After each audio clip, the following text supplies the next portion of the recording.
এই যে প্ৰভু ঈশ্বৰ বুলি কোৱা যায় মই সেই শব্দটো বেয়া পাওঁ। জুবিন গাৰ্গৰ লগতে ৰাইজৰ ৰোষত কণ্ঠশিল্পী গৰাকীৰ নিৰাপত্তাৰক্ষীও।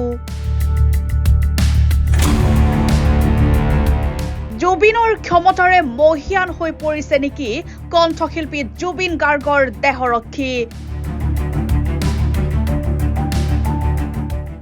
আৰক্ষী প্ৰশাসনক জুবিন গাৰ্গৰ দেহৰক্ষীয়ে কৰিলে চৰম অৱমাননা।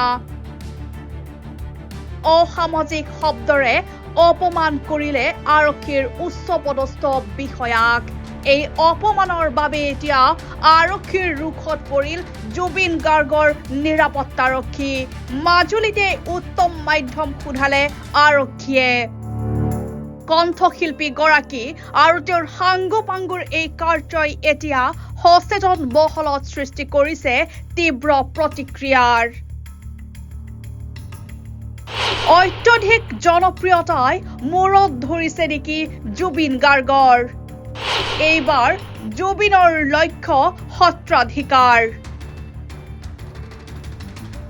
এই যে প্ৰভু ঈশ্বৰ বুলি কোৱা যায় মই সেই শব্দটো বেয়া পাওঁ। You cannot be God, right?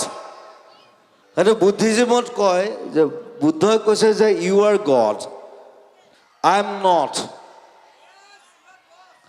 যেটা বুদ্ধই কয় আমাৰ মনে কিয় কয় যে প্ৰভু ঈশ্বৰ মই ঘেণ্টা নেই হা।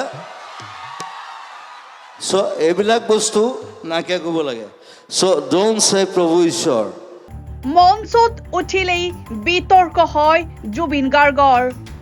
সোমবাৰে মাজুলীত জুবিন গাৰ্গে সংগীতানুষ্ঠানত গীত পৰিৱেশন কৰিবলৈ আহি মঞ্চতে প্ৰদৰ্শন কৰে অসংযত আচৰণ। এটা কথা কওঁ, ইয়াত কৃষ্ণ ভগৱান নহয়, তেওঁ কেতিয়াও ভগৱান নাছিলে, he was a man. Bihu মঞ্চত এতিয়া বিতৰ্ক আৰু জুবিন গাৰ্গ যেন এটা মুদ্ৰাৰ ইপিঠি সিপিঠি। এইবাৰ জুবিন গাৰ্গে মাজুলীত সংগীত অনুষ্ঠানৰ মাজতেই সত্ৰাধিকাৰ সকলক মুকলিকৈ কৰে অপমান আৰু অপদস্থ। জুবিন গাৰ্গৰ এই বিতৰ্ক এতিয়া সমগ্ৰ ৰাজ্যতে চিন্তাৰ বিষয় হৈ পৰিছে।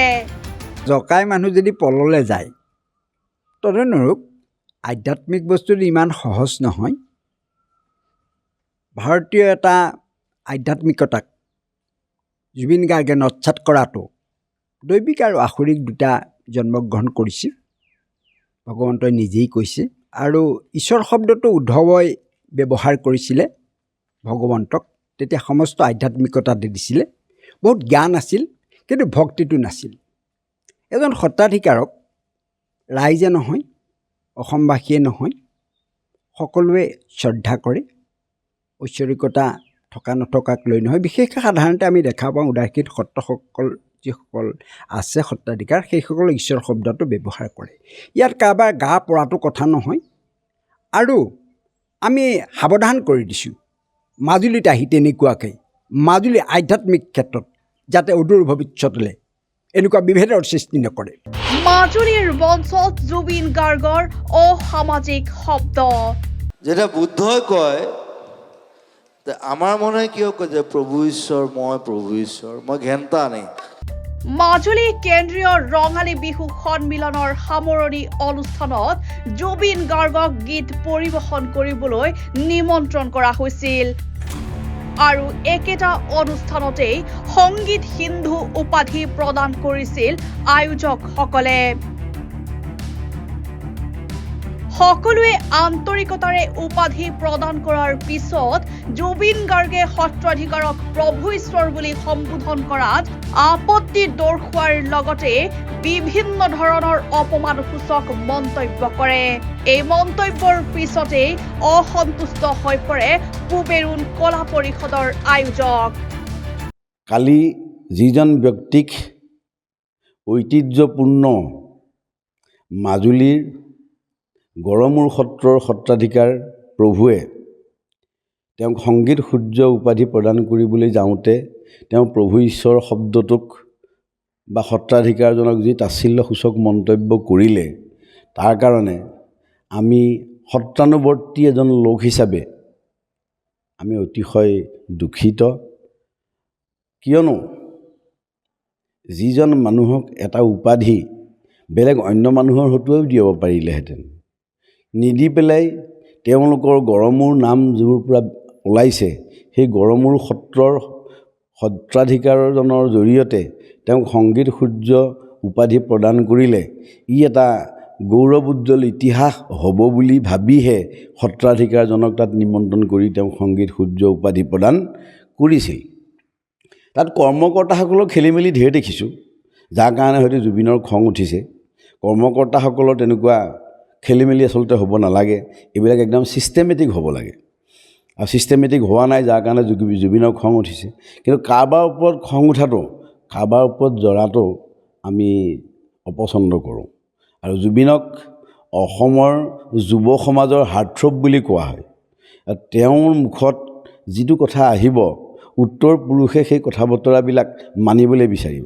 এতিয়া তেওঁ এটকা মহন্তৰ স্থল সত্ৰীয়া সংস্কৃতিৰ পীঠস্থান বুলি কোৱা হয় এই মাজুলীখনক, খালি তেওঁ সেইটোৱেই দি থৈ গ'ল নেকি বাৰ্তা, যিটো আচলতে শোভনীয় হোৱা নাই।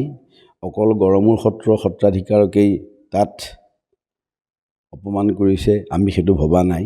আমাৰ সত্ৰ ৩৬খন সত্ৰৰে গিজগিজাই থকা মাজুলীৰ প্ৰত্যেকখন সত্ৰৰ সত্ৰাধিকাৰকেই সেই কথাষাৰ কৈছে বুলি ধৰি ল'ব পৰা হয়।